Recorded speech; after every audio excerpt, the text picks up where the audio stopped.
Hello, everyone. It is me, and let's do a weekly reading. Because today, as of this recording, is Sunday afternoon. Although it is pitch black here already, and it is raining heavily. So I thought instead of using the Psychic Tarot, we would use an Angel deck. Gasp.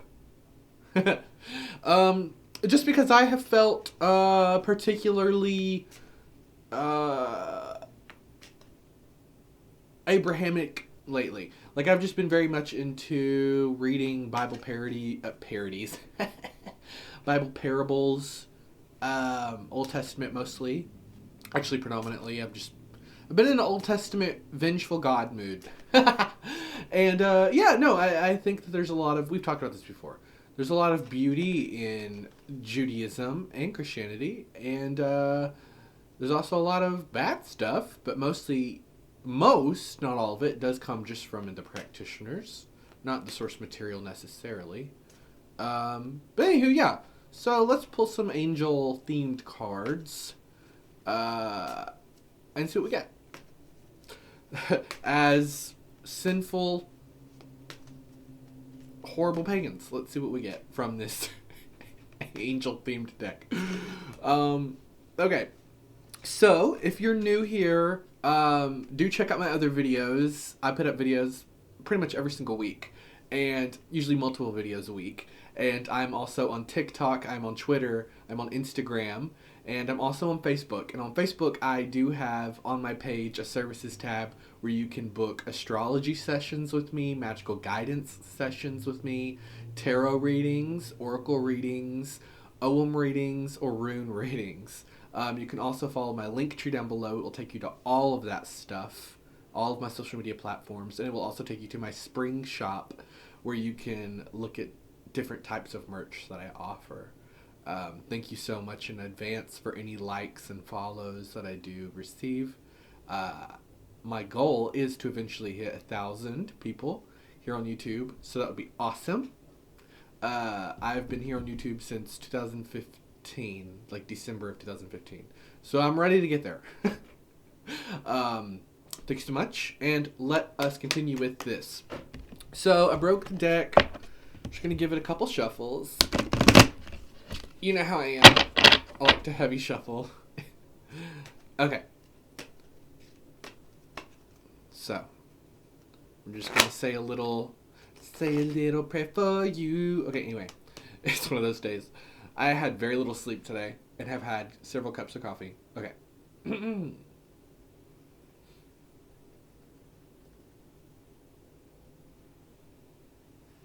Okay.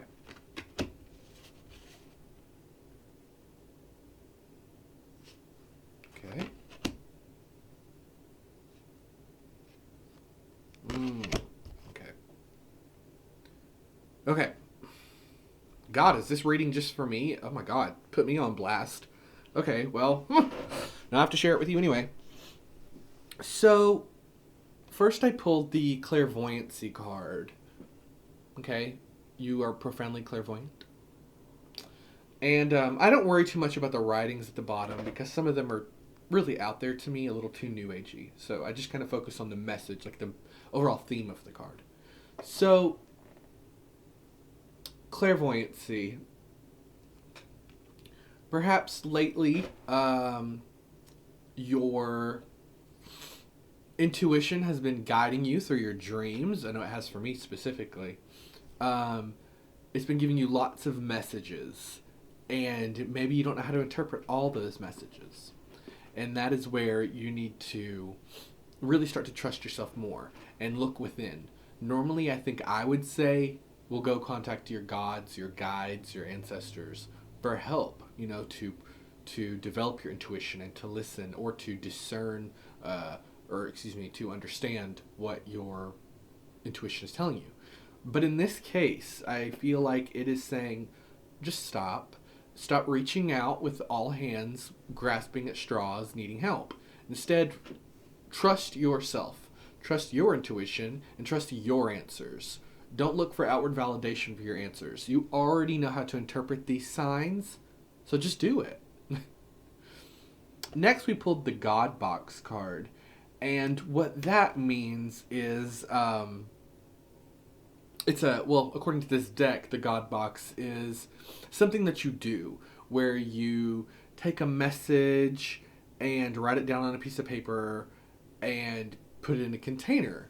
And that container, sends the message to a higher power or lower power if that's your jam. And, here within paganism and witchcraft and the like, we would kind of think of that as like writing on a piece of paper and burning it, right? Your message.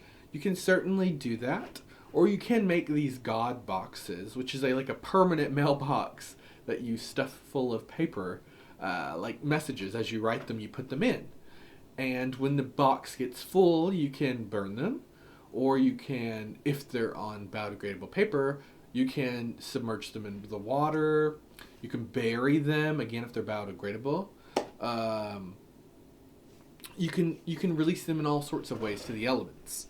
I like to kind of do that, but if I'm being honest, most of the time, if I'm going to physically write something down, it's just going to be my journal in there forever. I don't really necessarily always consume the message to release it. I feel like putting it just to paper is enough, but you do you.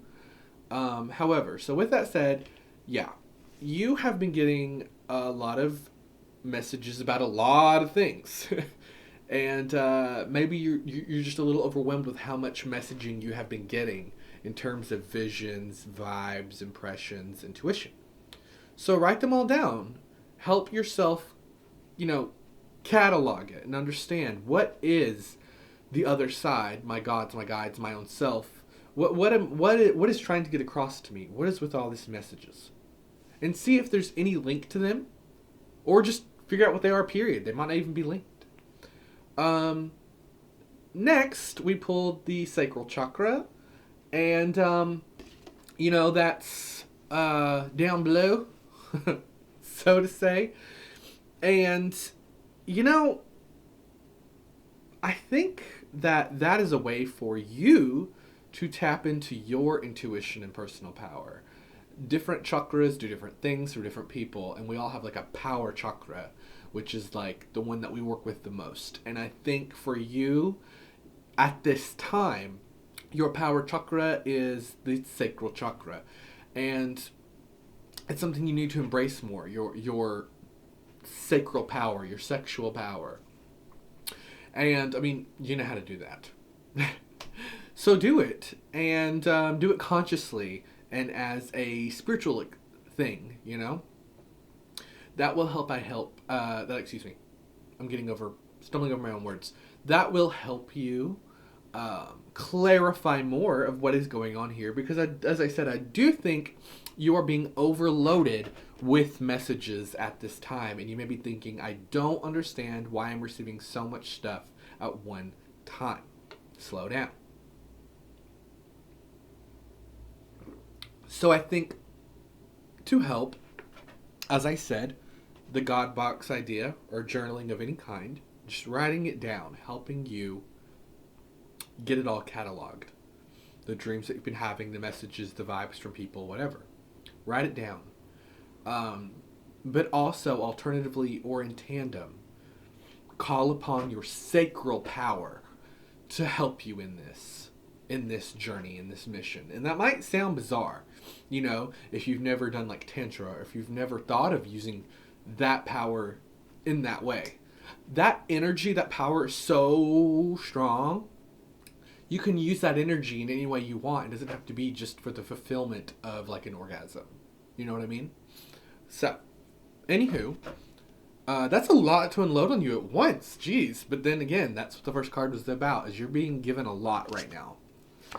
We also pulled crystals and clear yourself. And this is just a redundant message. It's saying, ground yourself, clear yourself, protect yourself, get yourself back in the magical zone. Because you've got a lot coming at you that universe wants you to do. Okay? This is not about getting into the magical zone to help yourself. I think that the gods, or whatever you want to say, are calling on you right now to be a helper and a teacher to other people. But you're not ready yet. And so you need to get yourself into that space so that spirit can work through you to help other people. Okay? Because I think your calling at this time is to be a healer and a helper to those around you. But again, the whole message's vibe was prepare your vessel to be that vessel. Do you know what I mean? Anywho, we're going to cap it there because that is a lot. That's a lot to take on and to tell someone, you know? But that's what's going on, and I think that's why you're getting so many messages, is because you're being called on to be a teacher. So welcome. Welcome to the group. And, yeah, embrace your dharma, embrace your calling, and from this other side, and allow it to shape your energy and your aura, and wonderful things will come to you by helping other people. Okay? I hope that makes sense. That was a lot. Anywho, thank you so much for watching, and goodbye.